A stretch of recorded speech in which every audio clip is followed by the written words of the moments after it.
It was the winter of 1943. A formation of American bombers was crawling through the frozen sky above Germany, their silver bodies cutting across the clouds like slow-moving giants. For the men inside, each second stretched into eternity. Every flight was a gamble, every breath another chance that a Messerschmitt would appear out of the sun. The air was thin, the cold unbearable, and death was only ever a few minutes away. They had flown this route before and they knew the ending. The Germans would come, screaming down from higher altitudes, their guns lighting up the sky, and the bombers, too slow, too exposed, would burn one by one. But that day something different appeared. Out of the haze came a glint of silver, a shape none of the German pilots had seen before. It moved with impossible speed, diving like a blade through the air. A single burst of gunfire, then another, and one of the Messerschmitts erupted into flame. Confusion rippled through German radios. What was this aircraft? Not a Spitfire, not a Thunderbolt. Something faster. Something new. The hunters had just met their match, and within months they would learn to fear its name, the P-51 Mustang. If you love the stories that history almost forgot, the machines that changed the world, and the minds that reshaped the battlefield, this is where you'll find them. Subscribe and join us as we uncover how a single British engine turned an American experiment into the most feared fighter of the Second World War. At the beginning of the 1940s, the Allies were not winning the air war. Over Europe, the sky itself had become a killing ground. Every daylight bombing raid sent across the Channel ended in smoke and loss. The Americans believed in their doctrine of precision bombing, that if they could destroy Germany's factories, its oil and its railways, they could cripple the Nazi war machine from above. But the Germans held the advantage where it mattered most, in altitude, speed, and range. The Luftwaffe ruled the thin air over Europe, and the Americans could not reach them. The B-17 Flying Fortress was powerful, but its guns and armor meant nothing without escorts. Fighters like the British Spitfire or the American P-47 Thunderbolt could defend the bombers for only a short stretch before fuel forced them to turn back. Once the escorts left, the bombers became sitting targets. The German fighters waited just beyond that invisible line, where the Allied protection ended and the slaughter began. Entire squadrons disappeared over France and the Ruhr. Every pilot knew it, but there was no alternative. The problem was distance. Europe was simply too wide, Germany too deep. The Allies could build bombers, they could build tanks, but they could not build a fighter that could fly from England to Berlin, fight, and return home. Not yet. In 1940, before America had even entered the war, a small team at North American Aviation in California began work on a new aircraft for the British Royal Air Force. The British Purchasing Commission had approached them, desperate to replace their aging Curtiss P-40s. The company's president, James Dutch Kindleberger, offered a bold promise: "Give us 120 days and we'll design you something better." 4 months later, the first prototype rolled out of the hangar. It was sleek, elegant, and far ahead of its time. Its laminar flow wings, shaped to reduce drag, gave it unmatched efficiency at medium speeds. The British named it the Mustang. When the first Mustangs reached the front lines, they looked promising. The aircraft handled beautifully, fast and stable at low altitudes, perfect for ground attack or reconnaissance. But when it climbed above 15,000 feet, the story changed. The Allison V-1710 engine that powered it began to choke in the thin air. German fighters lived in that upper atmosphere, where the Allison's power faded away. The Mustang was a fine aircraft trapped in the wrong environment, a thoroughbred forced to breathe through a straw. Reports from the Royal Air Force were polite but clear. The design was excellent, the potential obvious, but the engine was its downfall. It was, one British pilot wrote, a magnificent failure of an aircraft. Then, in the spring of 1942, a simple question arose inside the walls of Rolls-Royce. What if we replaced the Allison with a Merlin? The Rolls-Royce Merlin engine was Britain's most precious secret, the heart of the Spitfire and the Hurricane, the very engines that had saved the nation during the Battle of Britain. It was compact, powerful, and above all, capable of maintaining its strength at high altitudes. Where the Allison gasped, the Merlin soared. But fitting a British engine into an American airframe was not a simple idea. There were politics, logistics, and pride in the way.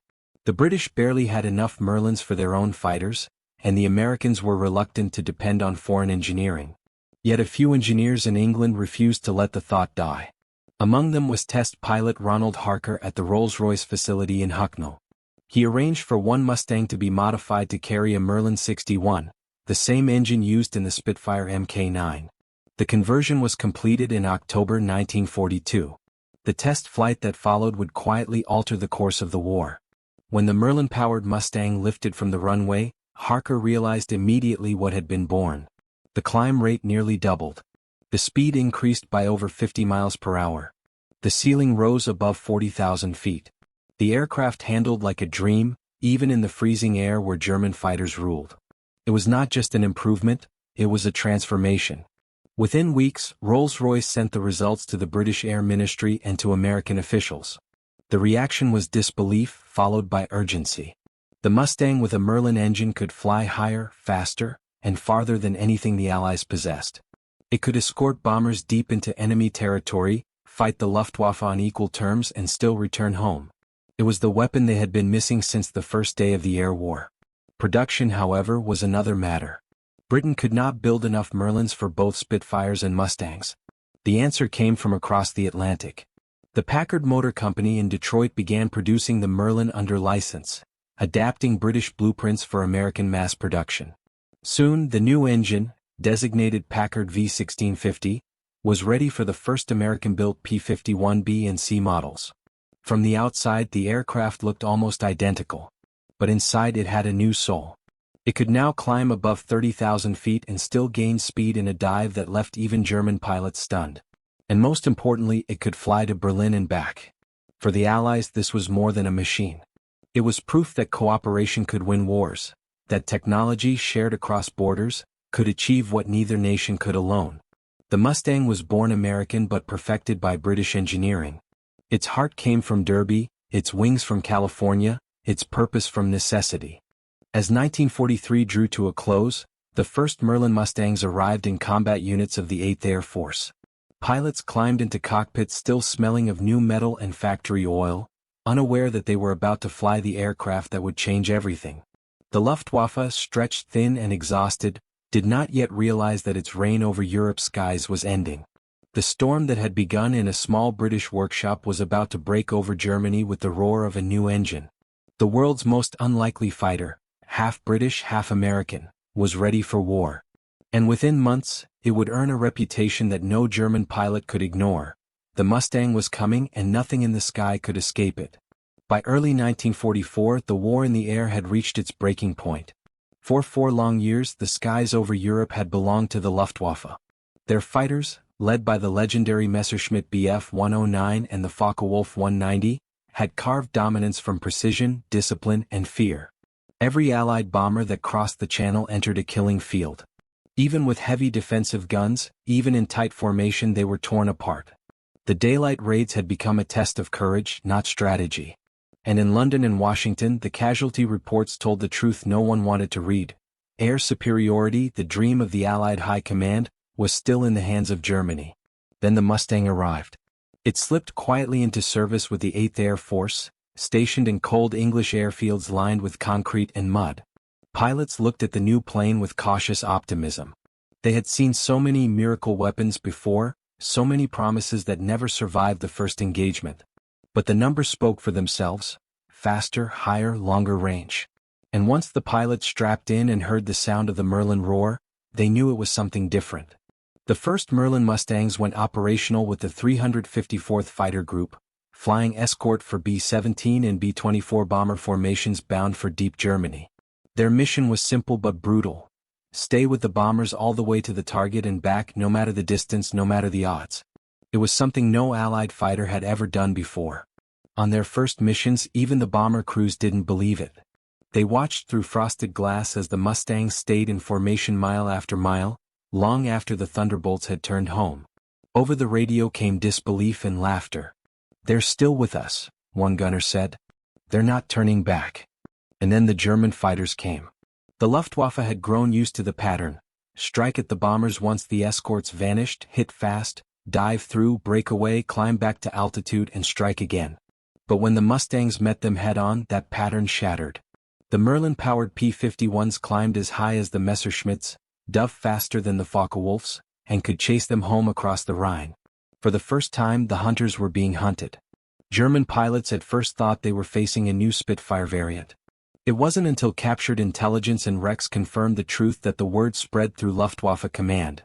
The Americans had an aircraft that could match them at every altitude.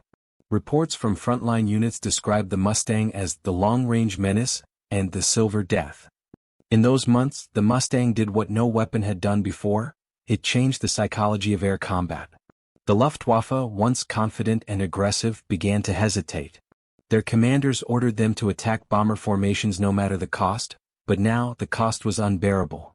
Mustang pilots developed new tactics. Instead of staying in tight escort, they began to range ahead of the bombers, sweeping the skies clean before the enemy could form up. They hunted the hunters, tearing apart German formations before they could strike. In March 1944, the Mustang made its presence undeniable. During the massive daylight raid on Berlin, the first of its kind, the P-51s escorted the bombers all the way to the capital and back. For the first time, American aircraft struck at the heart of Hitler's empire in broad daylight. The Luftwaffe threw everything it had into the defense. Hundreds of fighters, veterans of the Eastern Front, aces with dozens of kills. But it didn't matter. The Mustang was faster, higher, and deadlier. By the time the bombers crossed back over the channel, the Germans had lost over 60 aircraft in a single day. The balance of the air war had shifted, and everyone knew it. For the pilots of the Mustang, the experience was transformative. Many of them were young men barely in their 20s, far from home, flying machines that now felt almost supernatural. They could dive at 500 miles per hour, pull out with control, and climb back into the fight before the Germans had even recovered. They could escort bombers deep into enemy territory and still have fuel left to dogfight on the way home. The cockpit of the Mustang became a symbol of invincibility, sleek, tight, and alive with vibration. But every advantage came with a cost. The long-range missions were brutal. Pilots sat for hours in freezing temperatures, their oxygen masks icing over, their bodies stiff and numb. The fear never left them. A single burst of flak or a lucky shot from an unseen fighter could end everything. Yet they kept flying because they knew what was at stake. Back in Germany, the effect was devastating. The Luftwaffe had once relied on a core of elite pilots. Men like Erich Hartmann, Adolf Galland, and Heinz Bahr, aces with hundreds of victories. But now they were being forced to fight at a pace no force could sustain. The Allies had the factories, the fuel, and now the technology. The Germans had skill, but skill could not outfly exhaustion. Day after day, the Mustangs tore through squadrons that could not replace their losses. By mid-1944, the once feared Jagdgeschwader, the Luftwaffe's fighter wings, were reduced to fragments. Many German pilots began referring to the new enemy simply as Die langen Schwanz, the long tails. They meant it as a description, but soon it became a warning. Whenever long-tailed fighters appeared on the horizon, it meant trouble. For the Allied Air Command, the results were visible in the numbers. In just a few months, bomber losses dropped dramatically. Targets that had been impossible to reach, Leipzig, Dresden, Munich, were now within range. The bombers could hit Germany's fuel refineries, ball-bearing factories, and transportation lines. The war machine that had once seemed unstoppable was now choking on its own logistics. Behind every victory, there was a story of collaboration. The British engineers who had given the Mustang its heart watched as their creation turned the tide. The Americans who had built the airframe saw how the Rolls-Royce design philosophy, efficiency over brute force, had changed their understanding of what a fighter could be. The Merlin Mustang was not just a weapon. It was a bridge between two nations, a symbol of what cooperation could achieve under the pressure of survival. The German High Command noticed too. Intelligence reports recovered after the war revealed their shock. They had expected the Allies to win through numbers, not through superior technology. Instead, they faced an aircraft that was faster, more efficient, and capable of flying longer than any they could produce. In one intercepted message, a Luftwaffe officer wrote, "We are fighting an enemy that learns faster than we can die." For the men flying in those skies, the shift was tangible. Veteran bomber crews who once felt doomed now took comfort when they saw the Mustangs above them. They began to call them little friends. The phrase spread through every airbase in England. Whenever the silver fighters appeared, hope followed. The Mustang pilots earned reputations as both protectors and predators. They escorted the bombers by day, but on the return journey, they often turned hunter. They strafed airfields, trains, and convoys, cutting off the Luftwaffe's supply lines. They destroyed fuel depots and aircraft on the ground. The Germans began to fear not only the Mustang's presence in the air but also its shadow on the fields below. It was a ruthless kind of efficiency, born from necessity, perfected by design. Every mission, every engagement, every drop of fuel served one purpose: to bleed the Luftwaffe until it could no longer rise. And it worked. By the summer of 1944, the German air defense network was collapsing. The once organized formations of interceptors became scattered remnants. Allied bombers could now operate almost unopposed. The invasion of Normandy, planned for June, depended on that control. Without it, the beaches of France would have been suicide. The Mustang made it possible. It cleared the skies before the first troops ever touched sand. For the first time since the war began, the Allies owned the air. The German pilots who survived spoke later of their helplessness, watching as their comrades were shot down one after another. They described the Mustang as a ghost, always appearing out of nowhere, striking once and vanishing into the sun. In Berlin, Göring himself would later admit the truth. When asked after the war when he knew Germany had lost, he replied, "When I saw Mustangs over Berlin." The words captured everything. The machine that had begun as an American experiment and a British gamble had become the symbol of Allied victory. The Mustang was not just a fighter, it was a statement. That ingenuity shared freely could overcome arrogance. That technology born of cooperation could change the course of a world at war. As 1944 turned to 1945, the Mustangs ranged deep into the heart of the Reich. They flew over cities reduced to rubble, over forests scorched by fire, and over rivers thick with retreating troops. The engine that once purred quietly in a Rolls-Royce factory now thundered across Europe, carrying with it the sound of a new era. The Merlin engine had done more than power a plane. It had powered a partnership, one that bridged an ocean and broke an empire. By the time the Allies prepared for the invasion of Normandy in June 1944, the Mustang had already redrawn the map of the sky. Air superiority was no longer an aspiration. It was an organized, mechanical certainty. What began as a single modification of an aircraft had evolved into a system, a network of production, intelligence, and engineering that stretched across 2 continents. Behind every squadron of Mustangs rising from English airfields stood thousands of workers, mechanics, and planners who would never see the front lines but who made victory possible. The success of the Mustang was not only about speed or range. It was about how 2 nations learned to merge their strengths. The British possessed experience, years of desperate fighting that had taught them the science of survival in the air. The Americans brought scale, industrial power on a level the world had never witnessed. Together they created something far greater than either could have alone. A war machine guided by knowledge and fueled by production. In Britain, engineers at Rolls-Royce continued refining the Merlin, improving its supercharger systems and cooling efficiency. In America, Packard turned those refinements into mass production. Every month, hundreds of engines crossed the Atlantic or rolled out of Detroit assembly lines. Each one was tested, inspected, and paired with an airframe assembled by North American Aviation. The process was relentless, systematic, and precise. It was not artistry, it was industry turned into art. The Mustang became the centerpiece of a wider strategy that went beyond dogfights. It became the tool through which the Allies could finally strike at the very core of Germany's industrial lifeline. With the Mustangs escorting bombers to the heart of the Reich, the Allies began to dismantle the infrastructure that kept Hitler's war machine alive. Refineries, ball-bearing factories, synthetic fuel plants, rail networks, all became targets. And unlike before, the bombers could reach them and return. The impact was not immediate, but it was inexorable. The German war economy depended on fuel, and fuel came from synthetic plants like those at Luna, Politz, and Blechhammer. Once the Mustangs arrived, those sites became craters. The Luftwaffe, already bleeding pilots, began to bleed gasoline. By late 1944, many German squadrons were grounded not because they lacked aircraft, but because they had nothing to fly them with. What made this campaign so devastating was its precision. The Americans had perfected the art of daylight bombing, using the Norden bomb sight to deliver blows with surgical accuracy. Before the Mustang, that accuracy had been meaningless. Bombers destroyed before they reached their targets. Now, with escorts protecting them all the way to Berlin, the promise of strategic bombing became reality. The Mustang's presence also changed how the war was fought on the ground. Every movement of German troops, every convoy, every train became vulnerable. Allied pilots learned to sweep beyond the bomber routes, diving on locomotives and convoys, cutting off reinforcements before they could reach the front. Rail lines were left twisted and burning, supply depots erupted in flame. The Mustang's range turned it into a weapon of paralysis. In the command rooms of the Luftwaffe, chaos took hold. Radar operators tracked formations that never seemed to end. Airfields once bustling with sorties fell silent.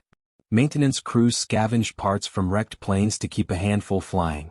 The old aces, those who had survived years of combat, now found themselves flying against opponents who outnumbered and outperformed them in every way. What had once been a duel of equals had become a slow dismemberment. The Germans tried to respond. New aircraft designs appeared: the Messerschmitt Me 262 jet, the Focke-Wulf Ta-152 high-altitude interceptor. On paper they were revolutionary. In the sky they were too late. There was no fuel to fly them, no time to train pilots, no freedom to test tactics. The Mustang and the bomber stream above Germany had already closed the sky. Yet the deeper story lay beyond combat. It was in the factories, the shipyards, the assembly lines that worked through endless nights. The Mustang was proof that war in the 20th century was no longer won by heroes alone, but by systems, by integration, coordination, and the ability to convert imagination into production. In California, engineers and draftsmen labored over blueprints that crossed the Atlantic by telegraph. In Derby, metallurgists adjusted alloys to improve cylinder durability. In Detroit, Packard's factory roared day and night, a city within a city, pouring out engines by the thousands. These were not just machines, they were the manifestation of belief. Belief that technology, guided by cooperation, could overpower even the most entrenched tyranny. For the pilots, none of that mattered in the moment. All they saw was the horizon, the gauges trembling, the enemy below. But when they returned from missions and walked among rows of Mustangs waiting in the morning mist, they understood they were part of something larger. They were not fighting alone, they were flying at the peak of human achievement. By autumn of 1944, the Luftwaffe was functionally destroyed. Allied intelligence reported that over 70% of German fighter losses occurred during the battles against Mustang escorts. The sky that once belonged to the Reich was now an open wound through which Allied bombers poured unchallenged. Göring's air defense network, once the pride of Nazi engineering, existed only in fragments. Radar towers stood silent, their operators gone or killed. And yet, even as victory approached, the scale of destruction haunted many of those who had made it possible. Cities burned under the weight of 1,000 bombers, and the pilots who flew above the firestorms could only watch. They were instruments of something far larger than themselves, a machine of annihilation built in the name of liberation. The paradox of modern war was laid bare: progress and devastation, united in the same engine note. Among historians, the transformation of the Mustang marked the moment the Allies mastered the industrial war. It was not a single invention that decided the skies, but the unbroken chain of design, cooperation, and logistics that made it work. The Merlin was British in birth, American in reproduction, and Allied in spirit. It was a weapon of shared intellect, born from necessity and refined through trust. That trust had not come easily. In 1940, neither nation fully trusted the other's technology or command structure. The British viewed the Americans as inexperienced. The Americans saw the British as overcautious. But the crisis of the air war forced cooperation. When the Merlin was installed in the Mustang, it was more than an engineering solution. It was a gesture of unity. From that moment, the Allied air forces began to function as one organism. By late 1944, the system extended far beyond the cockpit. Fuel logistics, weather analysis, radar coordination, and intelligence, all synchronized to support the air campaign. Every bomber formation was guided by layers of planning that connected analysts in London to mechanics in Norfolk to pilots over Berlin. The war in the air had become a living network, and at its heart was the Mustang, the instrument that made such reach possible. This network changed how war would be fought forever. No longer could any nation rely solely on bravery or numbers. The lesson of the Mustang was clear. Supremacy belonged to those who could integrate science, industry, and strategy into one. It was the dawn of the technological century, and the blueprint of modern warfare was being written in the contrails over Europe. Even after Germany's defeat became inevitable, the Mustang's legacy continued to grow. It escorted bombers into Austria, Czechoslovakia, and beyond. It hunted what remained of the Luftwaffe wherever it tried to rise again. And when the war finally turned east, Mustangs flew over Italy and Yugoslavia, covering advancing Allied troops as they pushed toward the final battles of the Reich. To the pilots, each mission felt endless, but history would remember it as a transformation measured in months. In early 1944, the Allies were still bleeding. By early 1945, the skies were theirs. The Mustang had not merely joined the war, it had ended an era, the age when courage alone could win a battle. Now victory belonged to those who could outthink, outbuild, and outlast. As the ruins of Germany smoldered below, few of the men flying above realized they were witnessing the birth of the modern military-industrial world. The collaboration that had created the Merlin Mustang would echo for generations. In the jet age that followed, in the alliances that formed, in the very idea that technology and partnership could define the future. The Mustang had begun as a flawed design and become the standard by which all fighters would be measured. And though its engine was made of steel and fire, its true power came from something human, the willingness to share, to learn, and to build together in the face of catastrophe. In that union of minds and machines, the Allies found not only victory but a vision, that the hidden strength of a civilization lies not in its weapons alone, but in its ability to create them together. By the winter of 1945, the Luftwaffe no longer resembled the force that had once dominated Europe. Its airfields were pitted and cratered, its hangars burned out shells. The proud wings of the Reich had been reduced to fragments scattered across a collapsing empire. What had begun with precision and arrogance ended in desperation and ruin. Germany had lost the sky long before it lost the war on the ground, and that loss began the moment the Merlin-powered Mustang took flight. Everywhere the Allies advanced, the Mustangs followed. They flew low over convoys retreating through snow-covered roads, their guns flashing, their shadows crossing the faces of soldiers who had once marched triumphant through conquered cities. The same pilots who once feared the German sky now flew unchallenged, sweeping across rivers and valleys that had once belonged to the enemy. For the Luftwaffe, survival became a matter of seconds. Every takeoff was a gamble. Few landings were safe. In early 1945, the last great battles for air control played out not in triumph but in exhaustion. Germany threw everything it had left into the sky. Jet fighters, rocket interceptors, experimental aircraft that seemed torn from the pages of science fiction. All rose into air thick with smoke and defeat. The Me-262 jet was faster than anything the Allies had, but its numbers were too small, its pilots too green, its missions too chaotic. Mustangs caught them on takeoff and landing, their propellers slicing through the dawn as they dove on the jets before they could climb. For every German miracle weapon, there was a Mustang waiting with fuel, altitude, and time. From the Allied perspective, the air war had become routine, even mechanical. Squadrons launched, escorted bombers, struck, and returned. The system worked so efficiently that victory felt inevitable. But to the men in the cockpits, victory came with unease. They looked down at burning cities, watched fire climb through the streets of Dresden, Berlin, and Hamburg, and wondered how far progress could go before it consumed itself. The Mustangs had given the Allies the power to reach any target at any time. That power carried consequences.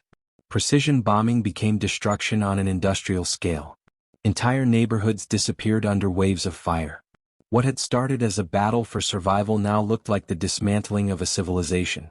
The air war had moved beyond courage or tactics. It had become a machine of erasure.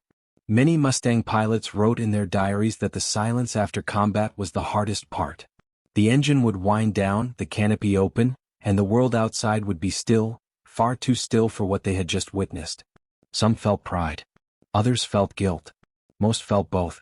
They had won the skies, but the sky no longer felt like a victory. In Germany, the surviving pilots of the Luftwaffe faced their own reckoning. Men who had once been legends now flew missions they knew would fail. They took off with too little fuel, too few comrades, too much fear. Many never returned. Those who did landed on empty airfields surrounded by refugees and wreckage.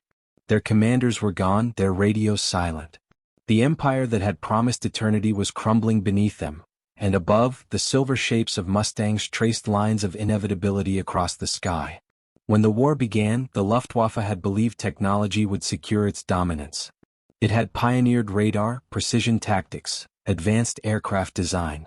But technology, like power, is never owned, it is only borrowed until someone else learns faster. The Mustang was proof of that. It was the embodiment of adaptation, of knowledge shared rather than hoarded. Where Germany's engineers worked in secrecy, the Allies worked in cooperation. The result was not just an aircraft but a revolution. The end came suddenly. In April 1945, as Allied ground forces closed in on Berlin, the Luftwaffe ceased to exist as an organized force. The few aircraft that remained were flown by boys barely old enough to shave. The Mustang pilots who intercepted them often refused to fire, circling instead, watching these final flights like echoes of a dying age. The war in the air was over before the war on the ground. For many of those pilots, the last days were strangely quiet. They flew patrols over landscapes stripped bare, villages burned, rivers frozen, cities reduced to blackened grids. There was no more enemy to fight, only ruins to witness. The skies they had fought to dominate were now empty, and in that emptiness, victory felt hollow. Historians would later describe this moment as the triumph of modernity, the point where technology outpaced ideology, where engineering achieved what armies could not. But inside the cockpits of those Mustangs, it felt more complicated. The same machines that had once symbolized human genius now carried the weight of human consequence. After the war, when the noise of engines faded and the factories fell silent, the Mustang's legend began to change. No longer just a weapon, it became a symbol of transformation, the proof that innovation could alter destiny.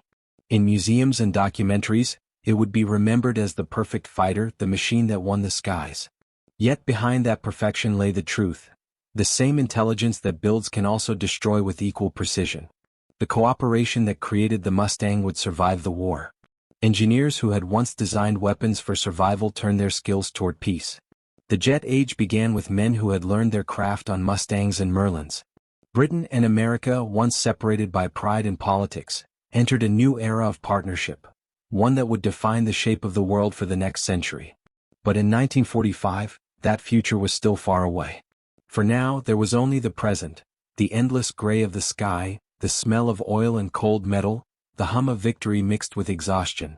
Mustang squadrons flew their final missions over a Germany that no longer resisted.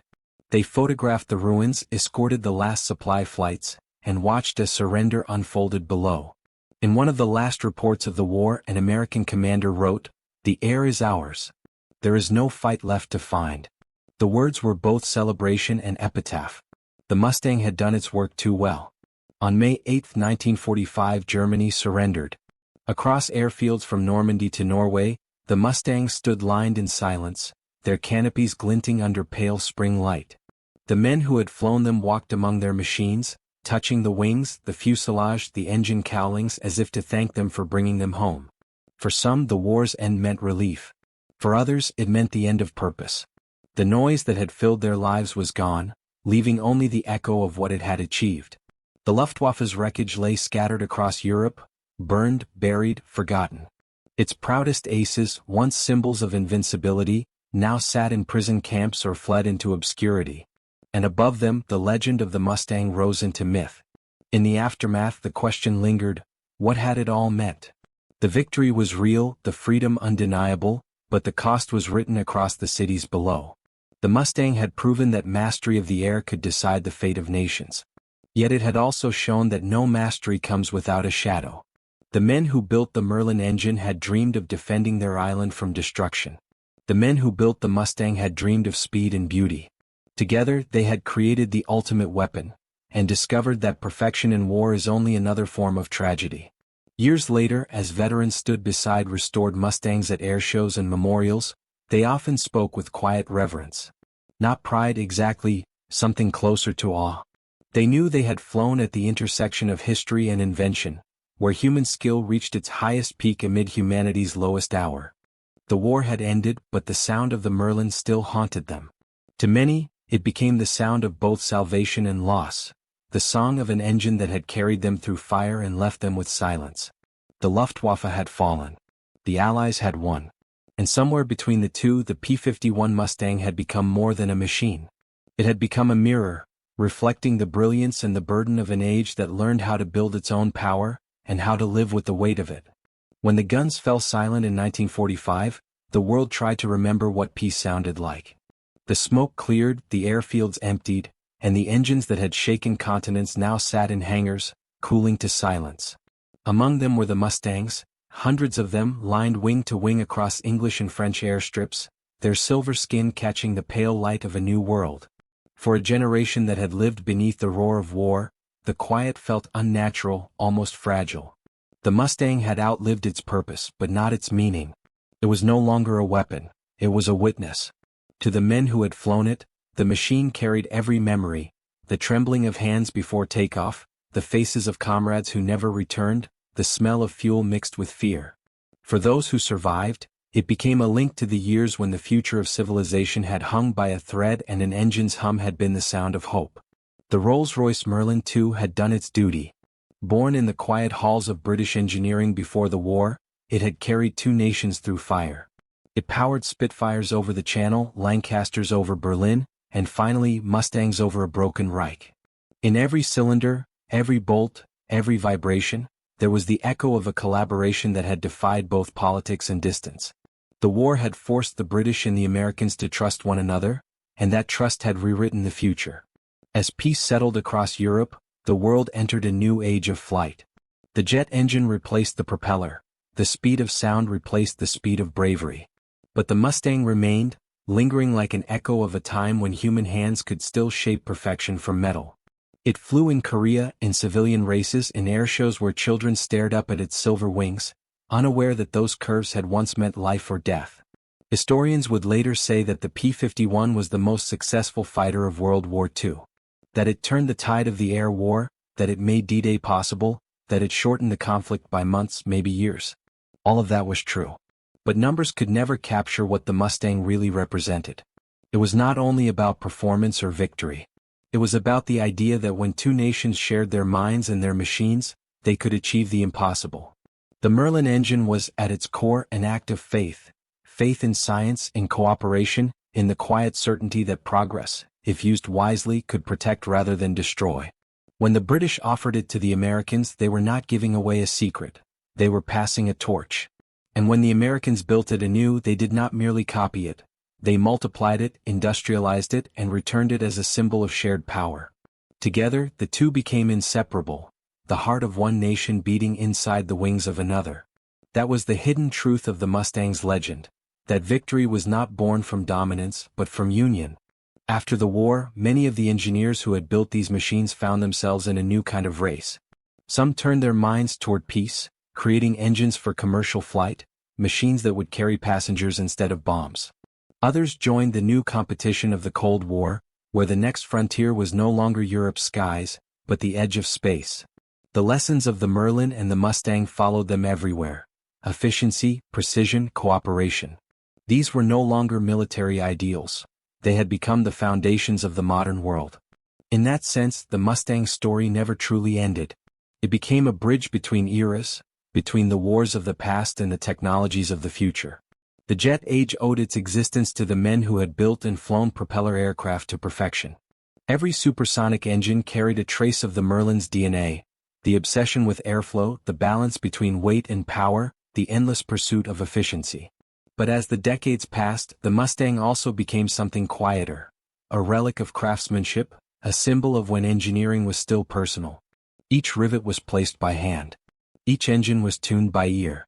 Pilots spoke of the Mustang as if it were alive, responsive, instinctive. It was not just metal and fuel, it was partnership incarnate, between nations, between man and machine, between creation and destruction. When veterans returned to those aircraft years later, at airfields turned into museums or memorials, they often reached out to touch the wings. The metal was cold, but the memories were not. Some would close their eyes and hear again the hum of the Merlin, that deep, rising note that had once filled their world. It was a sound that meant everything, danger, duty, and deliverance all at once. The world they had built was unrecognizable from the one they had fought to save. Cities rebuilt from rubble became centers of commerce and art.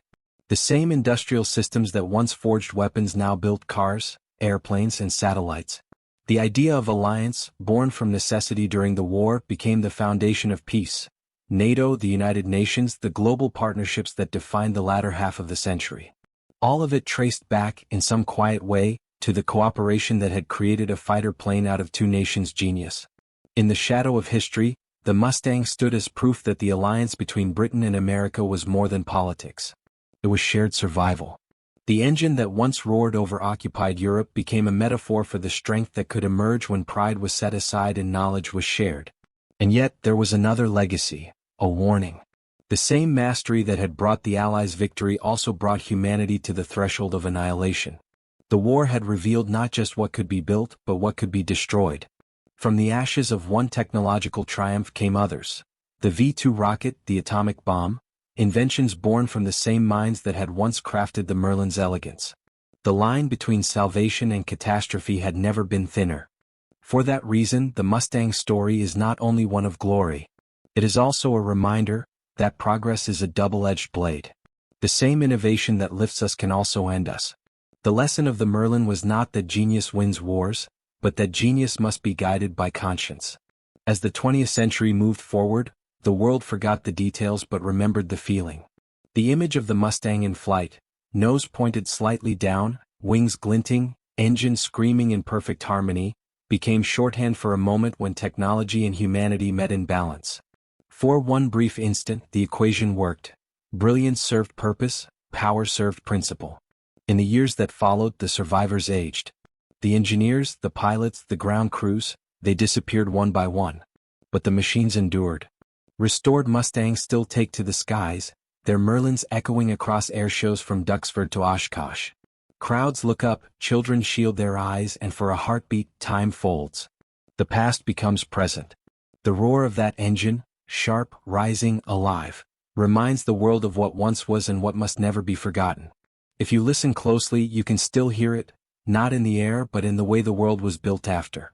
In every alliance that held, in every leap of technology that aimed to preserve rather than destroy, there is the faint rhythm of the Merlin's heartbeat. It is the sound of cooperation, of intellect, of survival. The Mustang was more than an aircraft. It was a promise that when humanity chooses to share its knowledge rather than hoard it, when we build together instead of apart, we can turn even instruments of war into symbols of unity. And perhaps that is the final legacy of Britain's secret engine. Not that it helped win a war, but that it showed us what power can mean when it is used to protect instead of dominate. The Merlin turned the Mustang into a legend, but it also turned two nations into partners, and through that partnership, it reshaped the future of the world. Decades have passed, but the echo remains. Somewhere in the distance of memory, an engine starts, a low hum rising into a steady roar. It is not the sound of war anymore. It is the sound of endurance, of progress, of what humanity becomes when it chooses to rise instead of fall. And as that sound fades into silence, one truth endures, the same truth that began it all. Power alone wins nothing. But when brilliance meets cooperation, even the darkest skies can be conquered.